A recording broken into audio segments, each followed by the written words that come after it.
Hi and welcome to day 22 of my 28 days of gratitude practice.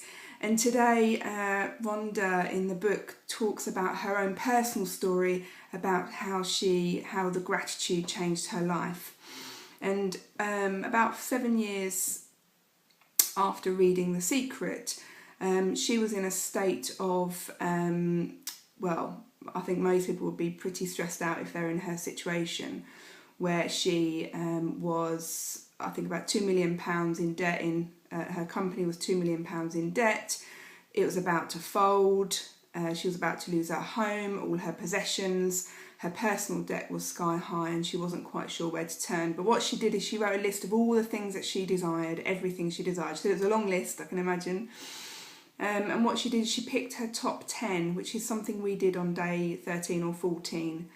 And what she did is she wrote those 10 things on a piece of paper and put them in her wallet. And every opportunity, at least once a day, she pulled out that piece of paper and she read through all of her 10 list and was really, really grateful, as if that thing had already come into her life. Now, she said it did seem a bit unbelievable because a lot of these things seemed completely unrealistic based on where she was. Things included that she wanted were, a beautiful big house overlooking the sea, being debt-free, growing her business, having loads of health and energy, bringing joy and happiness to millions of people. So she had all of those wishes, and she said inside 4 years she'd ticked off everything on her list. So that is pretty amazing. And I think one of the things you have to be careful is when you start doing these practices is if your wish is to have £1 million, for instance, or the big house in the country, and you live in a 1-bedroom flat in a big city, then it's unlikely it will happen in a day. Now it could, but it's unlikely. So I think it's about trusting that these things will happen, taking aligned action to make them happen, but absolutely using the gratitude and the magic of gratitude to attract those opportunities and those things to you in order to get what you want. So even in my short time of doing it for 22 days, as I talked about yesterday, I had half my gratitude check come to me. And I've had lots of little things happen that have been quite significant for me. So I know this is all part of my journey, but ultimately, and this is what she talks about as well, ultimately what this does for you is it just creates so much more happiness and joy in your life.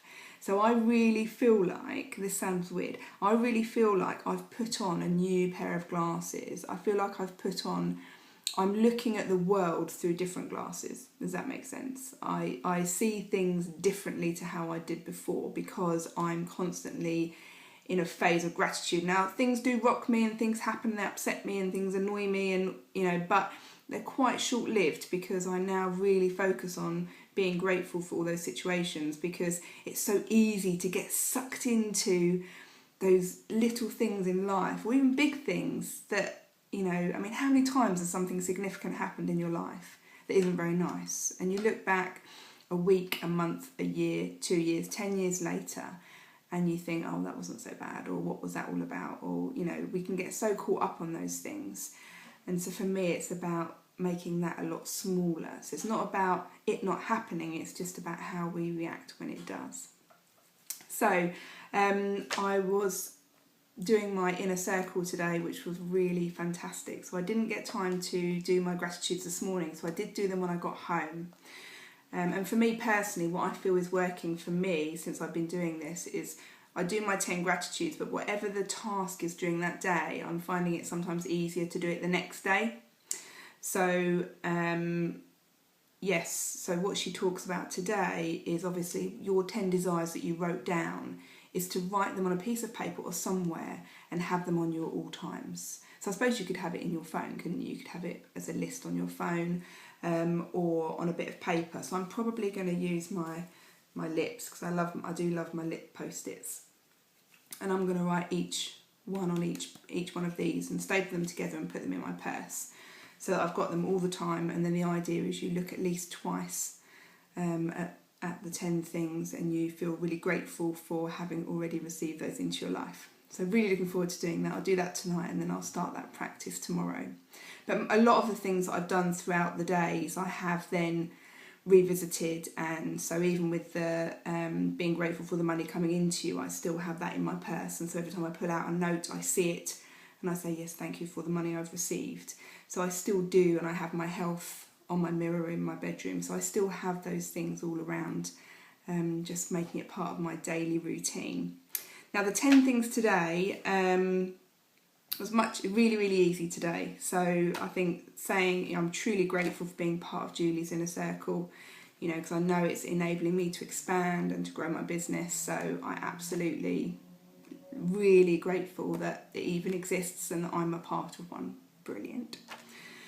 I'm really blessed actually today that the sky's brightened up, because when we left this morning it was absolutely pouring it down, so being able to then walk around in the sunshine and think and ponder and reflect was really wonderful today. And also being really grateful that the sat-nav decided to take me on a completely scenic route today, all the country roads from Essex to Hertfordshire, and yes, what a beautiful morning. So it was absolutely lovely seeing all of the trees and just the wild, it was just gorgeous. And then I thought about, wow, I'm really blessed for online grocery shopping. So we're going on holiday on Friday, really excited to Cornwall. And I thought, hey, rather than trying to stack loads of food into our small car, we're going to get it delivered to the cottage. How cool is that? That is what I call success with ease. And then I talked about the people who are in the success, the inner circle, and how grateful I am for each of those people. And then I thought about the juggling balls, because Julie did an exercise today with juggling balls. So I'm grateful for juggling balls because they've helped me find out more about myself and my learning style. So that was a bit of fun today. But wouldn't have been able to do it if no one had invented juggling balls. And lastly, really, and I already have mentioned her, it's hard not to mention the same things, and I haven't, but today is an exception because I really want to be thankful for my mother-in-law, because she really takes care of my daughter. And looks after her regularly, and life would certainly be a lot more difficult without her, so I had to really put some gratitude for her today. Anyway, that's day 22. I would really love to hear how you're getting on, so if anyone is watching this and they haven't commented and they haven't said anything, then I'd love to hear, like, how's it going for you? Like, what are you doing? Has anything happened? Or if you need any support, if there's anything you want help with or support with, or if you don't want to comment, just, you know, direct message me or private message me on Facebook. I'd love to hear from you. I'd love to hear how things are going for you. Yeah, brilliant. Okay, I will see you tomorrow for day 23.